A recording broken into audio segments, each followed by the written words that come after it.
Assalamualaikum warahmatullahi wabarakatuh. Perkenalkan, saya Irma Suryani Indra. Nah, jadi di video ini saya presentasikan paper saya sebagai tugas akhir di mata kuliah Seminar Akuntansi Keuangan, yang mana judul papernya adalah Agency Cost and Family Firms. Nah, tujuan dari paper ini adalah untuk melihat bagaimana agency cost pada perusahaan keluarga atau family firm, di mana paper ini dibuat dengan menggunakan data pencarian di internet terkait dengan artikel dan berita-berita mengenai agency cost dan family firms. Nah, selanjutnya kita masuk kepada introduction. Jadi di Indonesia itu sebagian besar perusahaannya itu memiliki struktur kepemilikan keluarga, di mana di sini pemilik utama dan kontrol utamanya itu oleh keluarga. Lebih dari 90% populasi perusahaan di Indonesia itu merupakan perusahaan keluarga dan dikendalikan oleh keluarga. Nah, biasanya pada perusahaan keluarga itu terdapat keluarga sebagai pemilik yang berpartisipasi dalam manajemen perusahaan, yang mana mereka merupakan perwakilan dari keluarga pemilik di dalam manajemen perusahaan. Nah, biasanya struktur kepemilikan perusahaan itu akan dapat mempengaruhi biaya keagenan. Nah, pada teori keagenan klasik, di mana teori ini mengasumsikan manusia untuk menjadi self-interest dan opportunistic. Nah, manajer itu akan terlibat dalam perilaku curang seperti menunjukkan kelalaian atau kurang bertanggung jawab. Nah, pada asumsi dari self-interest ini akan memiliki pengaruh pada regulasi yang berfokus pada manajer untuk mengendalikan perilaku oportunistik ini. Dengan demikian, keputusan pengungkapan yang akan diambil oleh manajer selaku agen itu mungkin tidak didorong oleh imbalan atau reward saja. Secara psikologis itu didorong pada yang menguntungkan diri mereka sendiri. Mekanisme yang digunakan untuk mengendalikan perilaku agen itu adalah Good Corporate Governance atau GCG, di mana prinsip utama dari GCG ini adalah akuntabilitas, transparansi, responsibel, dan keadilan. Nah, sementara masalah utama dalam teori agensi adalah adanya asimetri informasi. Nah, di sini yang paling penting itu GCG tidak mampu mengurangi asimetri informasi yang dapat membatasi tindakan agen dalam memanipulasi pengungkapan informasi perusahaannya. Nah, selanjutnya konflik kepentingan antara agen dan prinsipal itu terjadi karena agen tidak selalu berbuat sesuai dengan prinsipal, sehingga muncullah biaya keagenan atau agency cost. Nah, beberapa penelitian itu telah menunjukkan bahwa lebih bermanfaat untuk membedakan antara perusahaan keluarga dan non-keluarga menggunakan kepemimpinan, strategi, struktur, sistem, proses, dinamika evolusi, dan tata kelola mekanisme. Nah, selanjutnya kita masuk pada landasan teori. Nah, pada landasan teori, pertama kita akan membahas mengenai konsep dari teori agensi.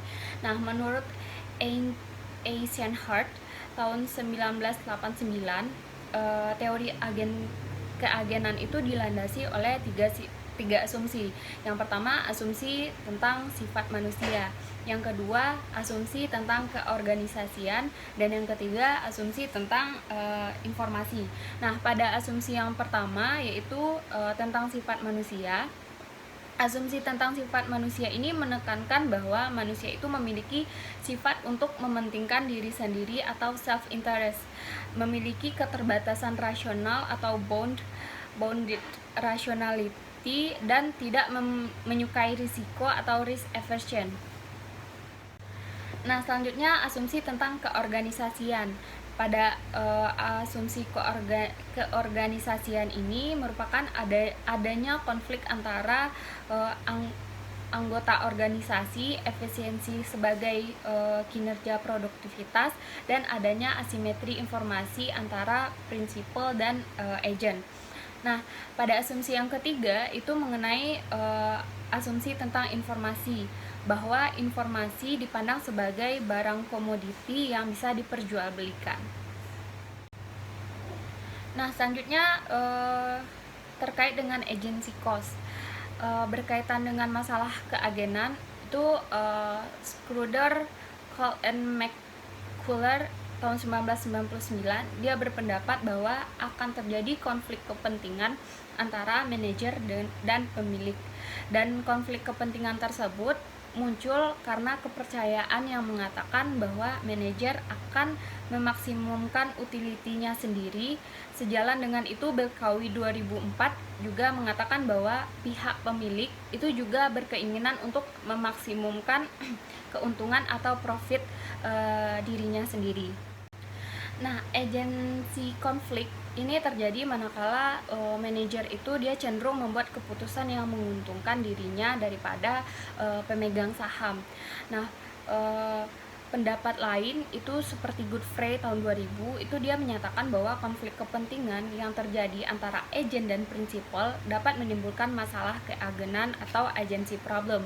Nah, untuk memonitor dan mengurangi agency problem ini, itu perusahaan mengeluarkan biaya yang disebut dengan agency cost, di mana agency cost ini meliputi monitoring cost, bonding cost, dan residual loss. Nah, selanjutnya itu mengenai family firms. Jadi suatu perusahaan dikategorikan sebagai perusahaan keluarga ketika anggota keluarga itu mengisi sebagian besar posisi manajerial dan efisiensi pada proses pengambilan keputusan. Nah, khas dari perusahaan keluarga ini biasanya dia didirikan untuk anggota keluarga dari generasi yang berbeda dengan untuk melindungi kekayaan dan untuk meninggalkan warisan anggota. Nah, poin selanjutnya yaitu mengenai pembahasan. Jadi meskipun tidak ada kesepakatan universal tentang hubungan kinerja organisasi dan struktur kepemilikan dan kontrol perusahaan, namun ada kecenderungan untuk mengandaikan bahwa pemisahan kepemilikan dan manajemen itu menciptakan biaya agensi yang mungkin tidak ada jika keduanya digabungkan. Sejalan dengan hal tersebut, dengan pandangan tradisional itu kebanyakan bahwa orang-orang memiliki asumsi bahwa perusahaan keluarga yang dikelola oleh pemilik itu akan memiliki nol atau biaya agensi yang tidak signifikan dibanding dengan perusahaan publik karena kepemilikan dan manajemen itu tidak dipisahkan. Nah, namun profesionalisasi membutuhkan pemilik sebagai manajer karena ketidakmampuannya untuk mengendalikan semua keputusan yang dibuat di perusahaan atau kurangnya kemampuan dan sumber daya yang diperlukan untuk melakukannya, untuk mendelegasi beberapa kewenangan kepada manajer tingkat menengah yang yang tentu saja tidak pemilik. Nah, memperluas pandangan ini, delegasi itu merupakan sumber asimetri informasi yang dapat melayani tujuan dari manajer dan merugikan kepentingan pemilik.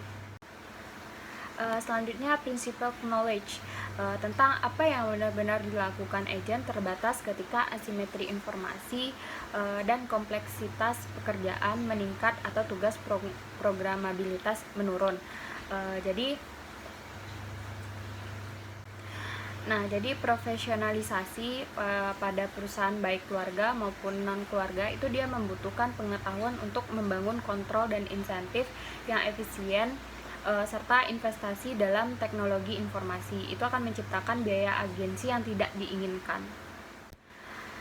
Masalah agensi ini dapat berkembang di perusahaan keluarga karena eksekutif, manajer profesional, kompensasi sehubung dengan kinerjanya terikat pada hasil terukur dan dapat diverifikasi konsisten dengan tujuan dan strategi perusahaan. Nah, konsekuensinya adalah kendala-kendala ini akan menyebabkan seorang pelaku di sebuah perusahaan keluarga untuk memberi kompensasi kepada manajer profesional berdasarkan kontribusinya pada kinerja perusahaan, yang merupakan fungsi dari kemampuan dan upaya agen meskipun pengaruh yang signifikan. Nah, penelitian di perusahaan Indonesia itu menunjukkan berbagai hasil yang berbeda, bahwa peningkatan kepemilikan manajerial itu akan meningkatkan biaya keagenan, tetapi hubungan kedua variabel ini tidak linear melainkan kuadratik atau parabolik. Nah, hasil yang lain itu menunjukkan juga bahwa biaya keagenan yang terjadi di suatu perusahaan yang dikelola oleh manajer yang juga berstatus sebagai pemilik itu lebih tinggi secara signifikan daripada perusahaan yang dikelola oleh manajer yang tidak berstatus sebagai pemilik. Selanjutnya, penelitian yang dilakukan oleh Arifin tahun 2013, dia membuktikan bahwa perusahaan Indonesia yang dimiliki keluarga itu memiliki masalah keagenan yang lebih sedikit.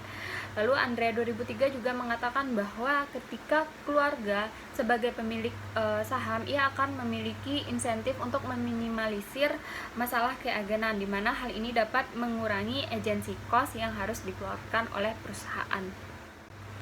Selanjutnya itu kesimpulan. Jadi agency cost ini merupakan inti dari mekanisme tata kelola perusahaan, yang mana agency cost ini digunakan untuk meminimalisir masalah keagenan yang terjadi dalam perusahaan.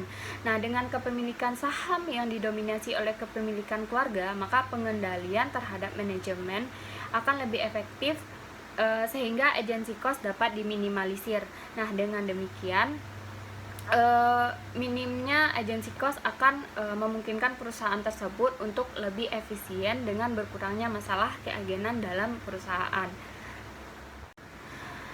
Nah, pengambilan keputusan yang rasional dan individual itu diintegrasikan dengan pemikiran yang altruistik, yang rasional, dan dengan demikian menciptakan gambaran yang lebih lengkap tentang manajemen perusahaan keluarga. Sekian presentasi dari saya. Atas kekurangan dalam video ini, baik presentasi maupun video, saya mohon maaf. Nah, jika ada saran atau kritik atau pertanyaan, kita bisa lanjutkan di iLearn. Assalamualaikum warahmatullahi wabarakatuh.